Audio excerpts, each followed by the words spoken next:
Hola chicos, hoy vamos a ver sistema esquelético y lo vamos a dividir en dos partes.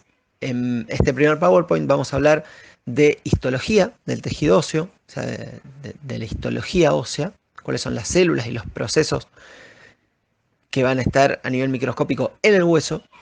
Y en la segunda parte vamos a ver anatomía, o sea, anatomía esqueletal, el esqueleto, los huesos y las características de cada uno de ellos. ¿Por qué vamos a ver la histología ósea? Bueno, la vamos a ver porque va a ser la encargada de generar el crecimiento óseo y en los huesos largos esto nos va a provocar el crecimiento en talla del individuo. Y también vamos a ver cómo participa en la maduración ósea, que es un indicador de la maduración biológica del individuo. Aquí es importante comenzar a distinguir dos términos o conceptos que son utilizados de manera unívoca a veces, pero que sin embargo tienen distintos significados. Por un lado tenemos al hueso. El hueso como órgano, imagínense al hueso, un fémur, tiene las mismas características que un estómago o que el intestino, que el corazón en este sentido. Como órgano está conformado por distintos tejidos. Obviamente en el hueso el tejido que está representado de mayor manera es el tejido óseo, pero también está presente el tejido nervioso, el tejido sanguíneo, el tejido conectivo, el tejido cartilaginoso, así como el estómago está formado por distintos tejidos. Por otro lado, tenemos el tejido óseo. El tejido óseo es un tipo de tejido conectivo especializado que está formado por células, ahora vamos a ver cuáles, y matriz extracelular que está calcificada o mineralizada. Esta es la característica principal del tejido óseo. Ese tejido óseo está recubierto muchas veces por tejido conectivo, llamado periósteo y endósteo, por cartílago, vasos, nervios, como mencionamos anteriormente. ¿Cuál es la función del sistema esqueletal? Bueno, la primera que se nos viene a la mente es la mecánica, ¿cierto? Dar sostén, es decir, sostener el resto de los órganos, y protección, en el caso, imagínense, de la cavidad de la caja craneana, que protege el encéfalo, o de la caja torácica, que protege al corazón y a los pulmones. Esa matriz mineralizada le otorga esa durez, rigidez y resistencia, además de una flexibilidad relativa. Pero también tiene una función metabólica como reservorio, como depósito de calcio, magnesio, manganeso, fósforo. También participa en la homeostasis mineral del calcio y del fósforo, principalmente del calcio. ¿Y de qué manera? Bueno, cuando uno tiene los niveles de calcio bajos en sangre, cuando tiene una baja calcemia, lo que se hace es sacar calcio de los huesos para que el nivel de calcio en sangre aumente. O viceversa. Y ustedes acuérdense que el calcio es utilizado para numerosísimos procesos metabólicos, por ejemplo para la actividad muscular. Y también tiene una función hematopoyética. ¿Por qué? Porque dentro de algunos de los huesos, por ejemplo en la médula ósea de los huesos largos o en el diploe, entre las tablas externa e interna de la cavidad craneana, se forman células sanguíneas, principalmente glóbulos rojos. ¿Cómo se organiza el tejido óseo? Hay dos tipos principales de tejido óseo en cuanto a la organización.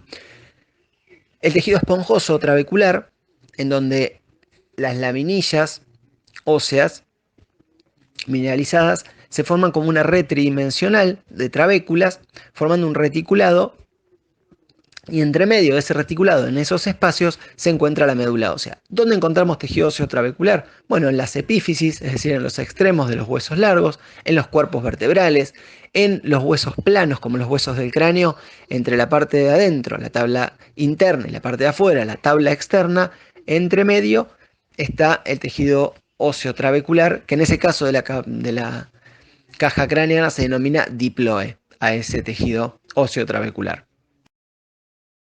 Por otra parte, tenemos el tejido óseo compacto o cortical, que constituye una masa mucho más densa y compacta y que se organiza de una manera particular formando ostionas. Quizás ustedes se acuerden de haberlo visto en zoología. Las ostionas están compuestas por una cavidad central, el conducto ostional o conducto de Havers. Por ese conducto pasan vasos y nervios, y alrededor de ese conducto se van depositando las laminillas óseas mineralizadas, y los osteocitos son un tipo celular que da entre medio de esas laminillas mineralizadas. Cada una de esas estructuras se llama osteona o sistema de Havers. Y está mucho más evidente en el tejido óseo compacto cortical, que se ve en la parte de afuera de prácticamente todos los huesos y se ve mucho más claramente en la diáfisis, en la parte central de los huesos largos. Ahí tenemos una imagen del tejido óseo, en este caso está descalcificado. Esto es un preparado microscópico en donde se le retiró el calcio al hueso y se ve. Lo que ven en violeta, azul fuerte en la esquina inferior derecha, es la médula ósea. Principalmente son linfocitos, esos que ven ahí. Lo que ven en rosa, que dice hueso compacto, son las osteonas. Y después ven que dice endostio y periostio, que es una mezcla de tejido óseo y tejido conectivo que está recubriendo al hueso. Dijimos que el tejido óseo está formado, como todo tejido conectivo, por células y una matriz extracelular. La matriz ósea está conformada por un componente orgánico, principalmente fibras colágenas tipo 1, y un componente inorgánico que está compuesto principalmente por sales de calcio y fósforo y por otros iones de otros minerales como el magnesio, potasio, sodio, entre otros. Los tipos celulares del tejido óseo son 4. Por un lado tenemos las células osteoprogenitoras, que son células mesodérmicas indiferenciadas, que se van a diferenciar madurando en osteoblastos. Los osteoblastos son las células formadoras del hueso, van a sintetizar y secretar el osteoide, que es el componente orgánico de la matriz que vimos anteriormente, y se localizan en la superficie del hueso que está en formación. Estos osteoblastos, una vez que pierden mucho de su capacidad secretora, se transforman en osteocitos, que son células con más prolongaciones pero más pequeñas. Estas células lo que hacen es censar el nivel de formación o de destrucción del hueso necesario y quedan aisladas entre comillas, ahora vamos a ver por qué, en lagunas que se denominan osteoplastos.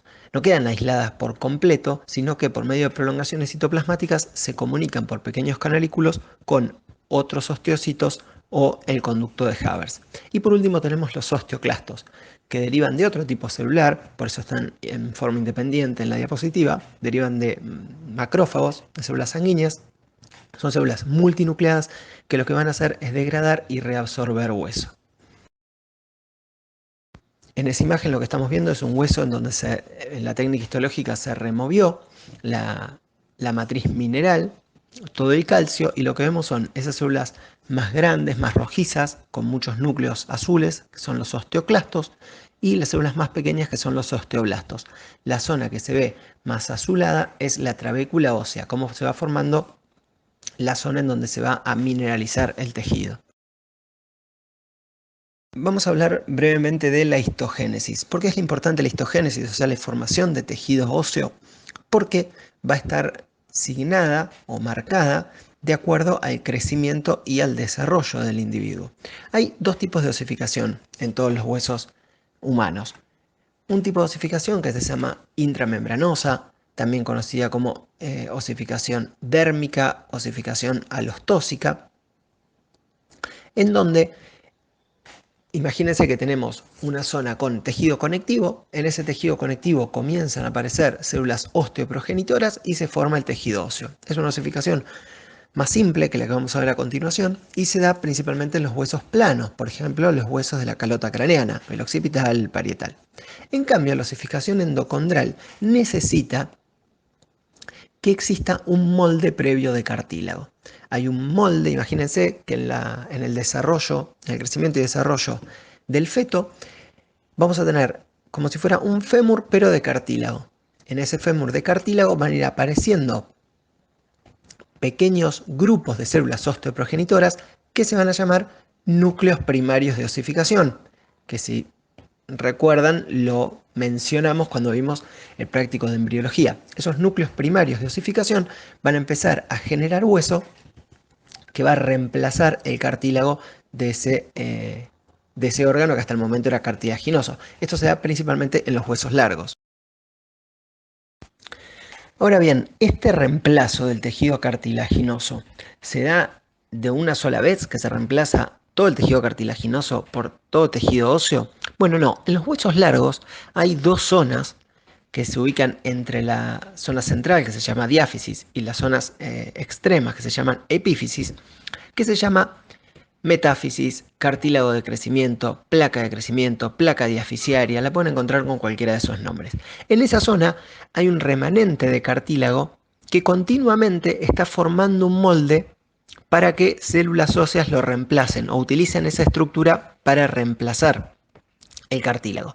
Y ese cartílago siempre hay una población de reserva que por mitosis sigue permaneciendo ahí y eso permite que el hueso crezca en longitud. ¿Sí? Si yo el tejido cartilaginoso en los primeros años de vida lo reemplazo por completo por tejido óseo, es muy difícil que el hueso después pueda crecer en longitud, un fémur, imagínense. Y eso va a repercutir obviamente en la talla final del individuo. Estos cartílagos de crecimiento tampoco duran durante toda la vida. Cuando se detiene el crecimiento, estos cartílagos de crecimiento desaparecen, ¿sí? Se mueren todos esos condrocitos, esas células cartilaginosas que están ahí. Y eso se da entre los 15 y los 25 años, dependiendo el hueso del que estemos hablando. Pero imagínense que el fémur, por ejemplo, se cierra aproximadamente hacia finales de la segunda década de vida, ¿sí? Hacia los 18 años aproximadamente. Esta diapositiva, si bien es bastante detallada, lo que intenta mostrar es que ese tejido óseo que se forma durante esas primeras 2 décadas de vida, luego está en constante remodelación. Las células óseas van muriendo, obviamente, y van siendo reemplazadas por otras, y la matriz mineralizada también está en constante destrucción y formación subsecuente. ¿Sí? No se crean que por ser algo mineral, una vez que se forma, queda así para toda la vida. Esas ostionas van siendo recambiadas y se recambian por un proceso a través de lo que se llama unidades multicelulares básicas, que consiste principalmente en que primero los osteoclastos van removiendo hueso y detrás vienen osteoblastos que van formando hueso nuevamente. Esto va a depender de numerosas variables. En principio, una remodelación ósea básica que va a tener el cuerpo, como de cualquier otro tejido, de la mayoría de los tejidos que tienen un reemplazo, y también va a estar determinado por agentes estresores. Imagínense, un caso extremo puede ser una fractura ósea, o como dijimos anteriormente, si hay una necesidad de calcio, también va a haber una remoción ósea para liberar ese calcio al torrente sanguíneo.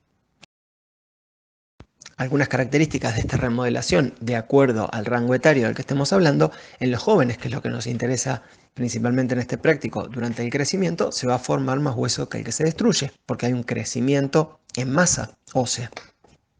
En los adultos esto se equilibra y a partir aproximadamente de los 33-35 años, que es donde se alcanza el pico de densidad mineral ósea, va habiendo una mayor actividad de osteoclastos, que se mantiene, una actividad alta, pero los osteoblastos van a formar menos hueso. Eso lleva a que haya una pérdida de tejido óseo, lo que puede determinar la aparición de una condición denominada como osteoporosis. Y allí lo que ven es el ciclo de remodelación ósea normal, en donde hay una reabsorción ósea por parte de los osteoclastos que dura entre 3 y 4 semanas, una actividad en donde células mononucleares, que son las células osteoprogenitoras, van a preparar esa superficie para la generación ósea, la formación ósea por parte de los osteoblastos, que dura entre 3 y 4 meses, y un periodo de latencia preparándose para la próxima reabsorción. Ahora vamos a ver la segunda parte del práctico del sistema esquelético, en donde vamos a hablar de la anatomía esqueletal. La anatomía esqueletal podríamos hablar mucho tiempo sobre la misma. Cada uno de los huesos tiene innumerables caracteres o rasgos morfológicos, pero nos vamos a detener en los más importantes como para al menos distinguir la totalidad de los huesos del esqueleto y en algunos de ellos, sobre todo los que van a actuar como órganos efectores del crecimiento y o del desarrollo, profundizar un poquito más.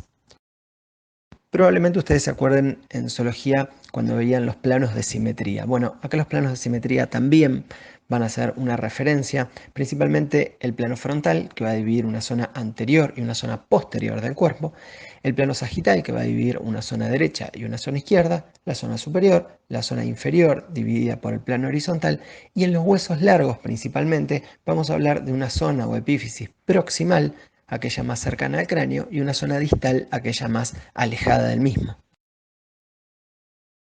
Una de las formas más comunes de clasificar a los huesos tiene que ver con sus dimensiones. Los huesos tienen tres dimensiones: la longitud, el espesor y el ancho. En aquellos huesos en donde la longitud predomina sobre las otras dos, tenemos un hueso largo, por ejemplo el fémur. Los huesos cortos tienen sus tres dimensiones muy similares. Los huesos planos tienen un ancho y un largo que predominan sobre el grosor, son huesos muy delgados como el esternón o la escápula o muchos de los huesos del cráneo. Y los huesos irregulares, que no encajan de manera precisa en ninguna de las definiciones anteriores. Por ejemplo, el etmoides, el efenoides, el vomer, todos huesos craneales internos. El esqueleto consta aproximadamente de 206, 208 huesos, y para su estudio se lo divide en un esqueleto axial, comprendido por el cráneo, columna vertebral, costillas y esternón, y un esqueleto apendicular, con los miembros superiores, miembros inferiores, cintura escapular o superior y cintura pélvica o inferior. Comenzando por el cráneo, lo podemos dividir a su vez en un neurocráneo que está vinculado a la protección del encéfalo. Está formado por 4 huesos impares y 2 huesos pares: el frontal, el parietal, que es un hueso par, el occipital, 2 temporales, efenoides y etmoides, estos dos más internos, y el viscerocráneo o esplagmocráneo, que está formado por 6 huesos pares: los nasales, cornetes, lagrimales, maxilares, malares y palatinos, y uno impar, que es el vomer, más la mandíbula maxilar inferior, que es el único hueso con una articulación móvil dentro del cráneo.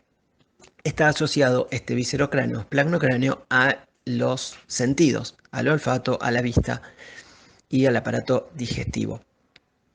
Macroscópicamente, para describir el cráneo, imaginémoslo como un cubo que va a tener 6 caras: una superior, inferior o basal, 2 laterales, una frontal o anterior y una posterior. En esta norma o vista frontal, lo que podemos ver del neurocráneo es principalmente el frontal. Ahí tienen los nombres en inglés, parte de los parietales y de los temporales, y principalmente lo que vemos es el viscerocráneo, esplagmocráneo, los nasales, que van a formar los huesos de la nariz, los maxilares superiores, los malares o cigomáticos, que son el hueso que uno se toca en el pómulo. Vamos a ver las 2 arcadas dentarias y el maxilar inferior. Por dentro del orificio nasal, lo que vamos a ver son los cornetes o turbinales. En esta vista lateral vamos a ver en el neurocráneo el frontal, el ala mayor del efenoides, el parietal, el occipital, el temporal con sus porciones que después vamos a ver más detenidamente, y en el esplagmocráneo lo que vamos a ver va a ser el maxilar inferior y el maxilar superior, en este caso izquierdo, el malar o cigomático izquierdo, el lagrimal, el nasal izquierdo, y lo que no vamos a estar viendo va a ser el cornete turbinal que veíamos en vista anterior. En una vista basal lo que vamos a ver va a ser el occipital, tanto la base, en donde está el foramen magnum, por donde va a salir la médula espinal, el occipital, parte de los temporales, y en el esplagmocráneo vamos a ver los maxilares, los palatinos, que van a continuarse con los maxilares formando el paladar, parte del paladar duro, el vomer, que es una línea que continúa por la línea palatina, el arco cigomático, con los huesos malares o cigomáticos, y la arcada dentaria.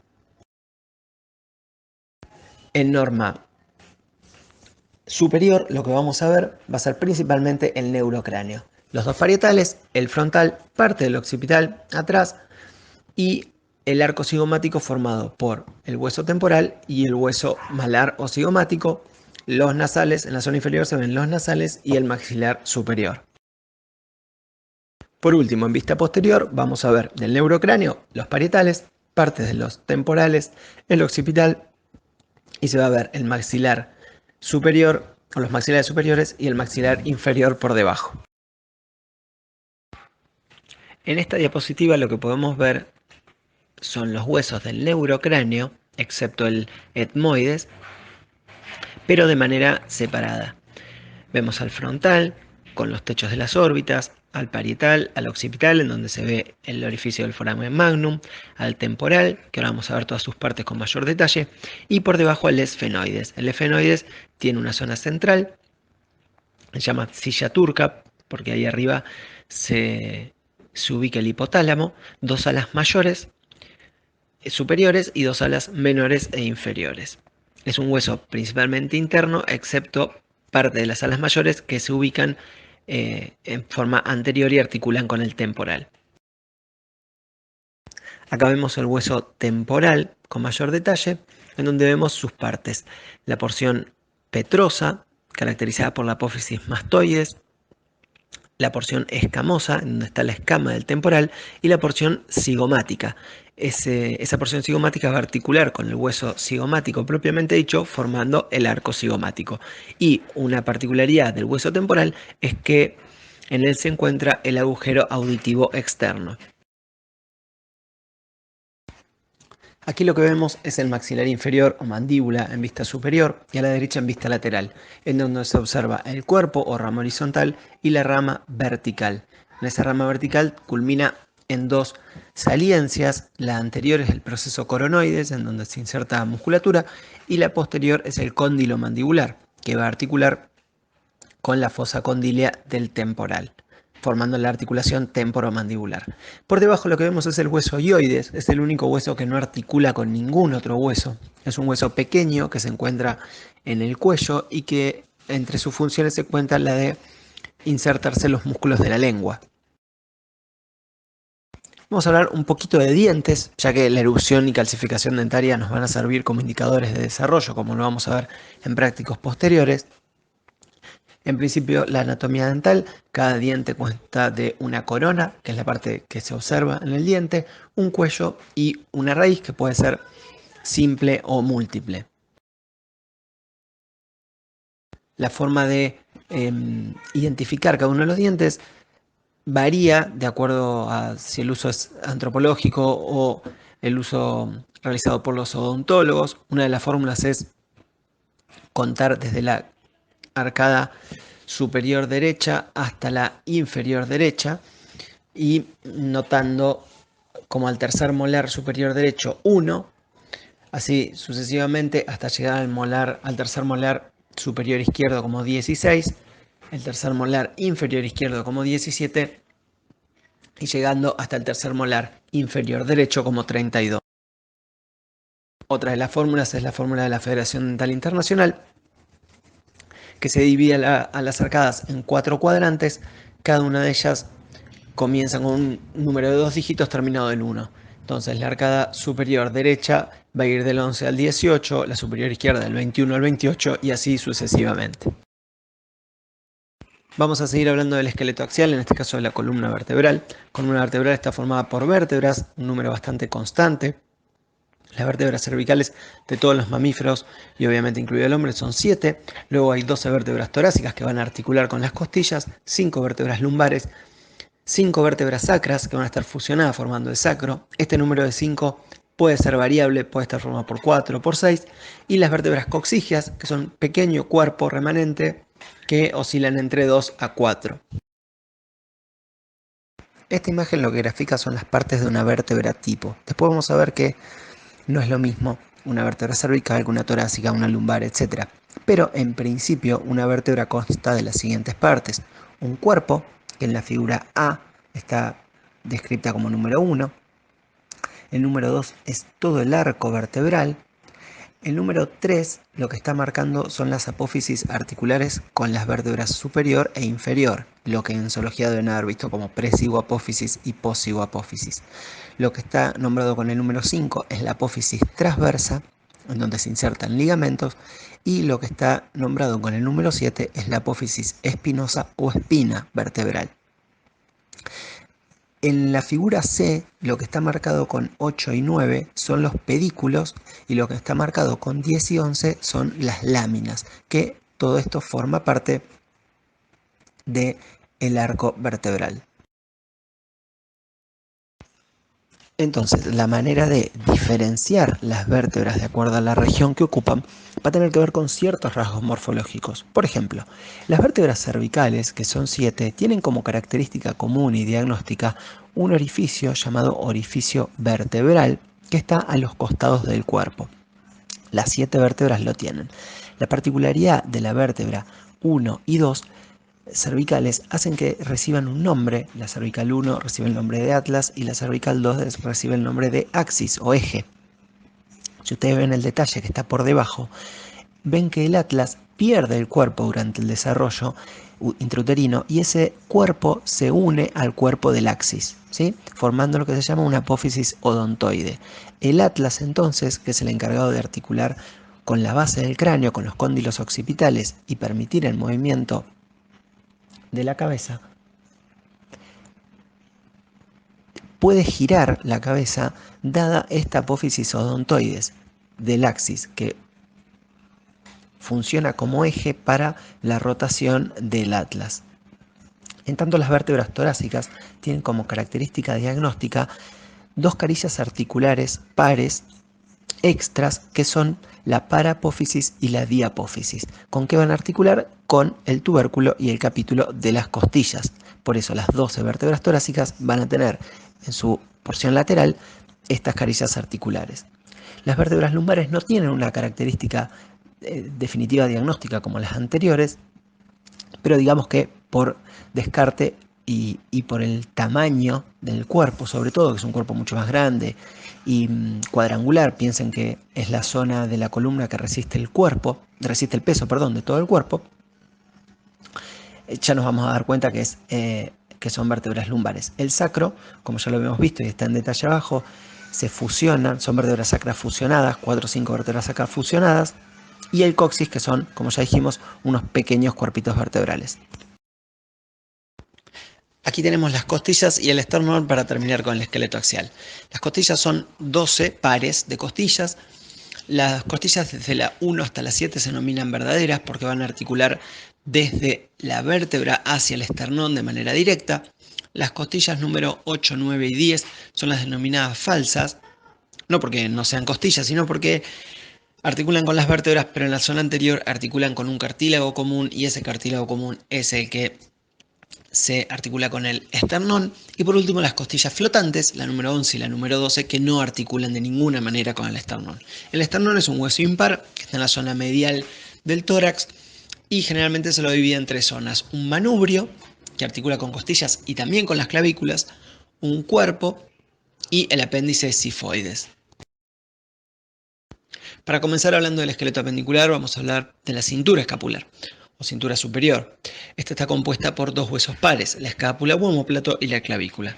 La escápula está formada por un cuerpo, 2 saliencias o procesos, un proceso coracoides y un acromion. El acromion va a articular con la clavícula. Y además tiene una carilla articular que se llama fosa glenoidea. Esa fosa glenoidea o glena va a ser el sitio en donde articule la cabeza del húmero formando la articulación del hombro. La clavícula, en tanto, tiene forma de S y en sus extremos va a tener carillas articulares, por un lado para articular con el esternón y por el otro lado para articular, como ya vimos, con el acromion de la escápula.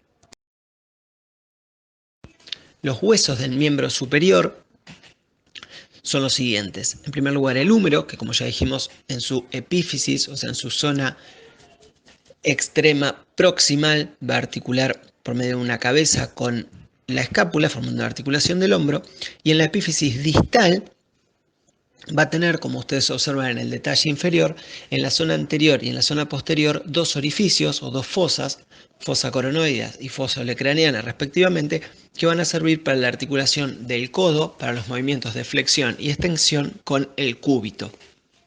El radio, mientras tanto, va a articular, formando también la articulación del codo y permitiendo los movimientos de pronación y supinación por medio de una articulación de tipo condilia. Mientras que la mano la vamos a ver ahora con mayor detalle, pero ya podemos decir que tiene 8 huesos que forman el carpo, 5 metacarpianos y las respectivas falanges, 2 en el dedo 1, el llamado vulgarmente pulgar, y 3 falanges en cada uno de los restantes 4 dedos. Acá tenemos la imagen de la mano con mayor detalle, en donde de superior a inferior y de derecha a izquierda podemos llamar a los huesos del carpo, o sea, los huesos de la muñeca, como escafoides, semilunar, piramidal, pisiforme y en la segunda línea trapecio, trapezoide, grande y ganchoso. Luego los metacarpianos del dedo 1, 2, 3, 4 y 5, primera falanges, segunda falanges y tercera falanges en el caso de todos los dedos excepto del dedo 1.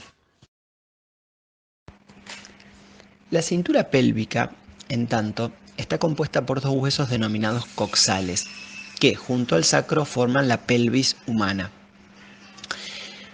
Cada coxal, derecho e izquierdo, está formado a su vez por tres huesos que se van a terminar fusionando alrededor de los 20 años, que son hacia superior el ilion, hacia inferior posterior el isquion y hacia inferior anterior el pubis.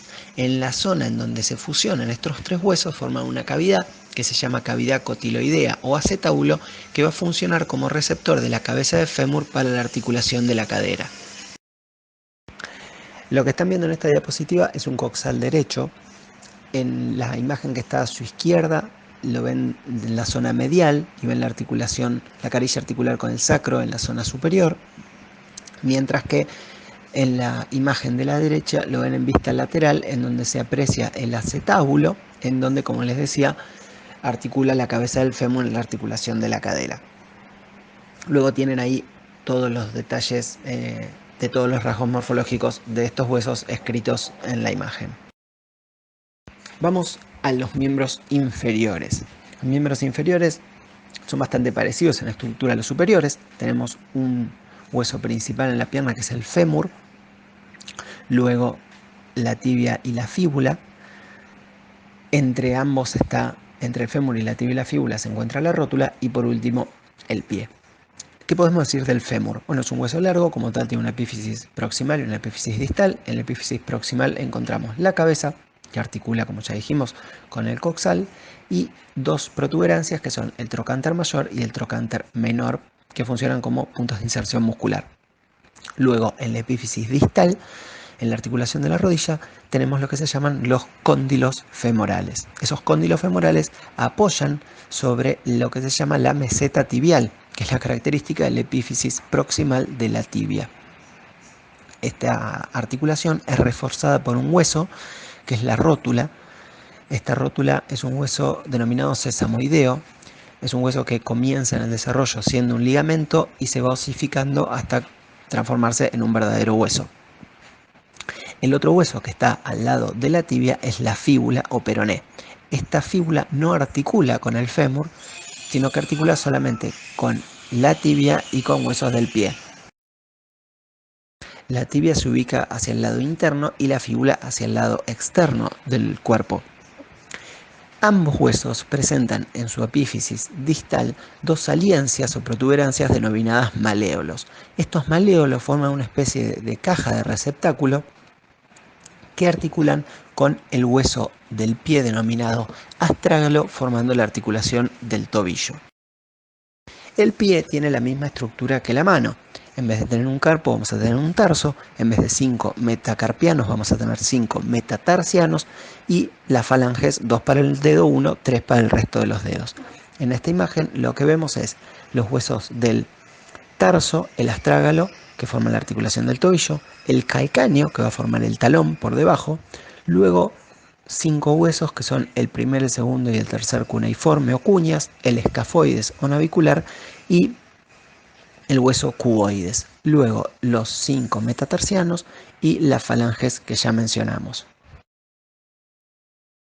Antes de terminar, algunas palabras con respecto al tipo de articulaciones que venimos hablando. Vamos a decir primero que los huesos articulan entre sí. Los huesos no encajan, no se agarran, no enganchan, no se juntan. Los huesos articulan entre sí.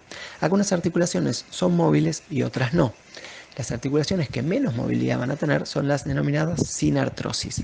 Las sinartrosis tienen muy poca o nula movimiento entre ellos y van a depender, su clasificación va a depender del tejido que se interponga entre ambos huesos. Si hay tejido mesenquimático, tejido conectivo entre ambos huesos, tenemos una sindesmosis, como es el caso, por ejemplo, de la sínfisis púbica, donde se unen los dos pubis de ambos coxales. Una sincondrosis tiene tejido cartilaginoso entre ambos huesos y una sinostosis tiene tejido óseo, es todo tejido óseo de los dos huesos que se unen y articulan. Por ejemplo, el caso de las suturas craneanas entre ambos parietales. En el caso de la sanfiartrosis, lo que tenemos es una movilidad reducida, y en el caso de las diartrosis son las clásicas articulaciones con mayor movilidad. Vamos a ver algunos ejemplos de cada una de ellas. Estas son sin artrosis, en donde podemos tener o tejido óseo, como en el cráneo que ya mencionamos, o cartilaginoso, como en las articulaciones costoesternales, entre las costillas y el esternón.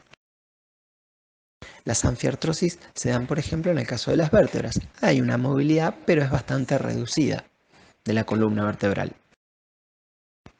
Y las diartrosis, como ya les decía, son las que uno se imagina cuando hablamos de articulaciones. La articulación condílea, entre un cóndilo y una fosa, como por ejemplo en la articulación de la cadera. La articulación troclear, que permite la flexión y extensión del codo. O articulaciones artroideas, como por ejemplo las de los huesos de la muñeca.